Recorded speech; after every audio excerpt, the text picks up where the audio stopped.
Yeah. And we back cooking. Monte Williams, he's gone after a year in Detroit.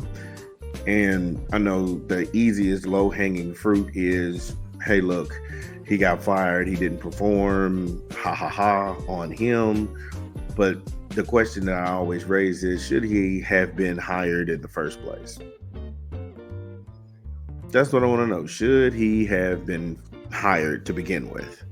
He shouldn't have had that job. And we'll go ahead and get into that when we come back from a quick 15 from an unofficial sponsor of the show. This is Big Vern. Drop the spot.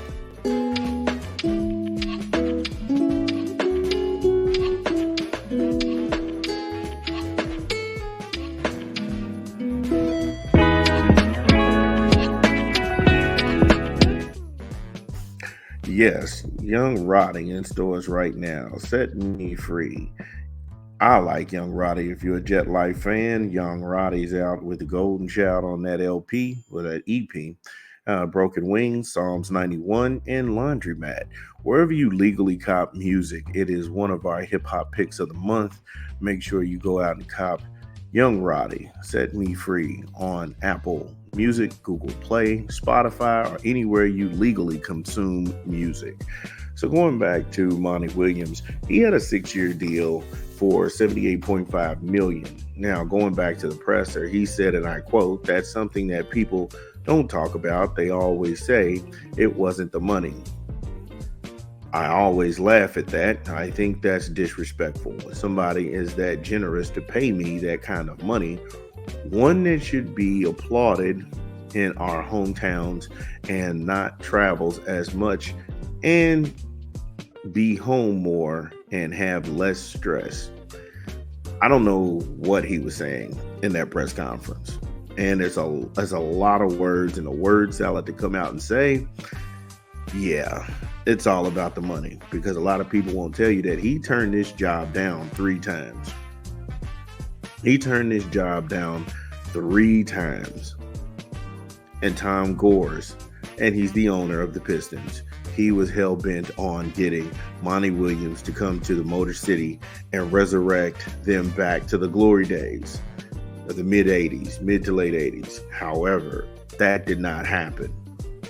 And so who do you blame? You can't blame Monte Williams. And the reason why I said you can't blame Monte Williams is that you don't know enough about Monte Williams' situation to sit here at Spurs and cast that blame net out on him, because that jacket is just not going to fit him. Yes, Monte Williams did give up. Okay? But like I say, you can draw all the parallels you want, but when his wife was diagnosed with breast cancer, he was still in Phoenix. And his mind isn't there. His mind isn't there. And so I feel like if he wasn't fired in Phoenix, he was still going to take some time away from the team to be with his wife of breast cancer. Now, this is going to be for married men who is listening to this show, or married men who are listening to this podcast, or guys engaged or whatever. This is a woman you've built a life with. She's been there raising kids. She's been there for you in your low times and your high times. This is your life partner. And she has breast cancer.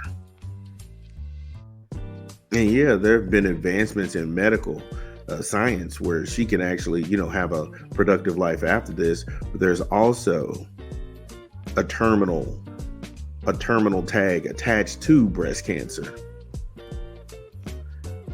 And when you have that kind of bond with that woman, and she's got to go through chemo, bits and pieces of her hair is going to fall out, she's going to be weak, that takes a toll on you. And then you come to figure out some things are bigger than basketball. And so, yeah, I get it that the Detroit Lions and the Pistons won the same number of games last year, but the NBA has more than 82 games while pro football has 17, I mean, we can all go down that road, but I'm just saying, from the human aspect, yeah, you threw this big number out at me. I got fired after a year. I got $65 million, but here's a woman I would actually give you all of that money back if she was healthy and could walk with me, because he got $20 million out of Phoenix. He got 20 million out of Phoenix. He's got 65 million right now.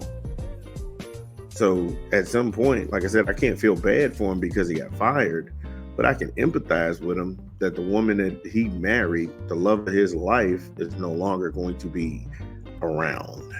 Or, like I said, she could be. I'm not sitting there saying that she's terminal. I don't know this woman's diagnoses. However, that just weighs in the psyche of a man, a real man.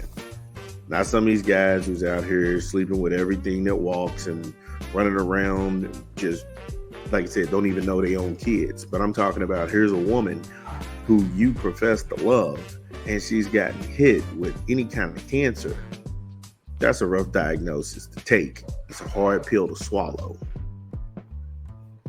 So like I said, who do you blame? Do you blame Tom Gores? Because he had to know all of this. There's no way that an owner doesn't know everything that's going on when pursuing a head coach. They do background. They go, and if he already turned you down 3 times, why are you still pursuing that? Again, that's why I said he should have never been hired to begin with. He wanted to focus on his wife's breast cancer, not basketball, because that was the furthest thing from his mind. And 99% of the men who are listening to this podcast and they love their wives, they would be in the same position. But hey, look, 85 million is a hell of a retirement package. So that's what's up with him. Well, that's the show. Like I said, that's the show. Hope you all have a great week. We will be back with more content. This is Big Vern at App Stupid.